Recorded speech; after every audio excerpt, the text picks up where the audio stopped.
আসসালামু আলাইকুম। থাম্বনেল থেকে মোটামুটি বুঝে গেছেন ভিডিওটা কোন বিষয় নিয়ে। বিভিন্ন সমস্যার জন্য আমাদের ফোনটা কিন্তু রিস্টার্ট দিতে হয় মাঝে মধ্যে, এবং তখন খুব বিভ্রান্তিতে পড়ে যায়, কারণ আমাদের ফোনে অনেক পুরনো ছবি এবং নিজের পার্সোনাল কিছু ছবি থাকে, সেই ছবিগুলো রিস্টার্টের কারণে হারিয়ে যায়। তো আজকের ভিডিওতে এমনই একটা কৌশল দেখাবো যার মাধ্যমে আপনি ফোনটাকে রিস্টার্ট দিবেন, কিন্তু আপনার ছবি এবং ভিডিও পার্সোনাল যে ডকুমেন্টগুলো কখনোই হারাবে না। তো সেক্ষেত্রে ভিডিওটা একটু ইন্টারেস্টিং, অবশ্যই ভিডিওটা পুরোপুরি দেখুন, তাহলে অবশ্যই বুঝতে পারবেন যে কিভাবে আপনি ফোন রিস্টার্ট দেবেন কিন্তু আপনার ছবিগুলো হারাবে না।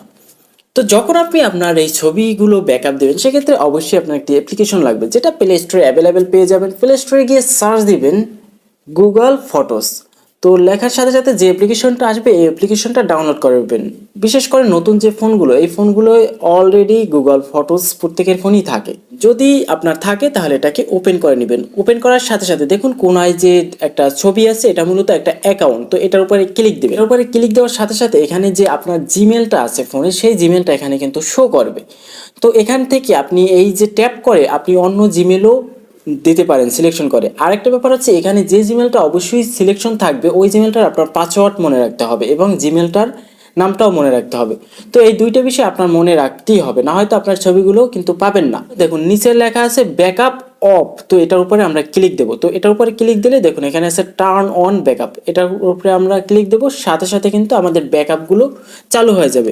এখানে যে আমার গ্যালারিতে যে ছবিগুলো আছে সেই ছবিগুলো এখানে কিন্তু আপলোড হয়ে যাবে। অবশ্যই আপনার ফোনে নেট কানেকশনটা থাকতে হবে। দেখুন এখানে আমার 300+ ছবি আছে, সেই প্রত্যেকটা ছবি কিন্তু এখানে আস্তে আস্তে আপলোড হইতে আছে এবং ব্যাকআপ হইতে আছে।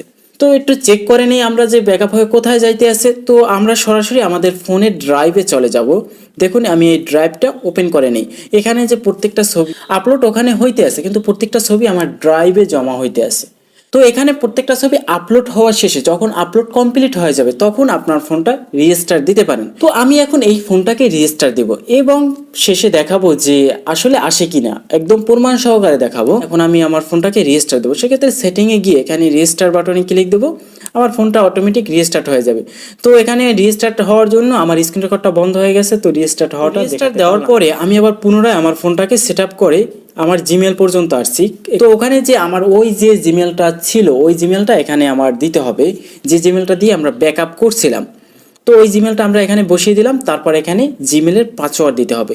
তো দিয়ে নিলাম, তারপর এটাকে নেক্সট দেব। নেক্সট দেওয়ার সাথে সাথে একটু লোড নিয়ে এটা আমাদের ফোনের সাথে সেট আপ হয়ে যাবে। তো এটা কমপ্লিট হওয়ার সাথে সাথে আমরা আবার গুগল ফটোসে চলে যাব। যদি আপনার রেজিস্টার দেওয়ার পর গুগল ফটোস না থাকে তাহলে ডাউনলোড করে নেবেন।